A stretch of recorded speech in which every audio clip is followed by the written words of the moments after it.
Hi friends, வாழ்க வளமுடன். Welcome to RCA vlogs. இன்றைக்கி நைட்டு டின்னர் எங்கள் வீட்டில் பூரியும் உருளைக்கிழங்கு குருமாவும் தான் நான் செஞ்சேன்.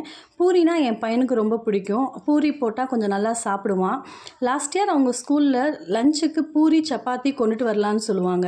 ஆனால் இந்த வருஷம் என்னதுன்னா லஞ்சுக்கு ரைஸ் மட்டும் தான் கொண்டுட்டு வரணும், பூரி சப்பாத்தி கொண்டுட்டு வரக்கூடாதுன்னு சொல்லிட்டாங்க. அதனால் மதியம் லஞ்சுக்கு கொடுத்து விட முடியலை. காலையில் பூரி போட்டு கொடுத்தா அவன் சாப்பிட்டுட்டு போக மாட்டான். நைட்டு போட்டு கொடுத்தா அவன் நல்லா சாப்பிடுவான். அதனால் நாங்கள் எப்போவுமே என்ன பண்ணுவோம்னா நைட்டே பூரி செஞ்சு கொடுப்போம். அவன் ஃப்ரீயாக சாப்பிட்றதுக்கு நல்லா இருக்கும்னு சொல்லிட்டு இன்றைக்கும் அப்படி தான் நைட்டு பூரியும் குருமாவும் வச்சு கொடுத்தோம். இட்லி தோசை அவனுக்கு சாப்பிட்றத விட பூரியும் சப்பாத்தியும் கொஞ்சம் பிடிக்கும் சாப்பிட்றதுக்கு. அது கொஞ்சம் ஈஸியாக சாப்பிட்ருவான். இல்லைன்னா நம்ம சாப்பிட வைக்கிறதுக்கு ரொம்ப கஷ்டப்படணும். பூரி செஞ்சு கொடுத்தோன்னே கொஞ்சம் சந்தோஷமாக அவன் சாப்பிட்டுட்டான். அவனுக்கும் ரொம்ப பிடிச்ச டிஷ் இது. உங்களில் யாருக்கு பூரி குருமா ரொம்ப பிடிக்குமோ கமெண்ட் பாக்ஸில் கமெண்ட் பண்ணுங்கள்.